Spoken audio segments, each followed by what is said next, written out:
Hello बच्चों, चलिए प्रश्न देखते हैं। अपनी कार्यशीलता के लिए कार्बोक्सी पेप्टाइडेज को किसकी आवश्यकता होती है? जस्ता की, लोह की, नियासिन की, तांबे की। तो आइए जानते हैं यहाँ पे हमारे प्रश्न की मुख्य अवधारणा। हमारे प्रश्न की मुख्य अवधारणा संबंधित है कार्बोक्सी पेप्टिडेज। कार्बोक्सी पेप्टिडेज या पेप्टाइडेज, ठीक है। कार्बोक्सी पेप्टाइडेज जो है ये एक प्रकार का एंजाइम होता है, एक प्रकार का एंजाइम ये होता है। और ये एंजाइम प्रोटीन संश्लेषण यानी प्रोटीन सिंथेसिस या प्रोटीन संश्लेषण की प्रक्रिया में भाग लेता है और प्रोटीन संश्लेषण के निर्माण या प्रोटीन संश्लेषण में ये सहायता करता है।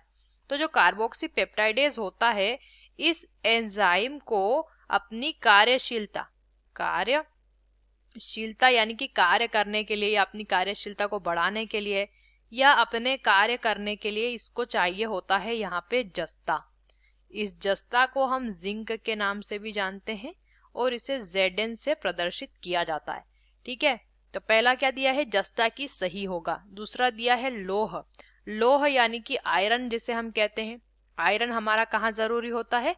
जब हीमोग्लोबिन बनता है। हीमोग्लोबिन जब बनेगा वहां चाहिए होता है।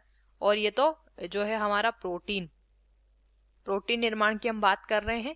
नियासिन जो है वो विटामिन B5 को कहते हैं। विटामिन B5 को हम नियासिन के नाम से जानते हैं। ये विटामिन यहाँ पे आवश्यक नहीं होता है।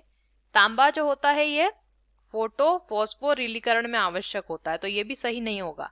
तो हमारे प्रश्न का जो सही उत्तर हो जाता है वो है विकल्प ए, जस्ता। आशा करते हैं आपको इस प्रश्न का उत्तर समझ आया होगा। धन्यवाद।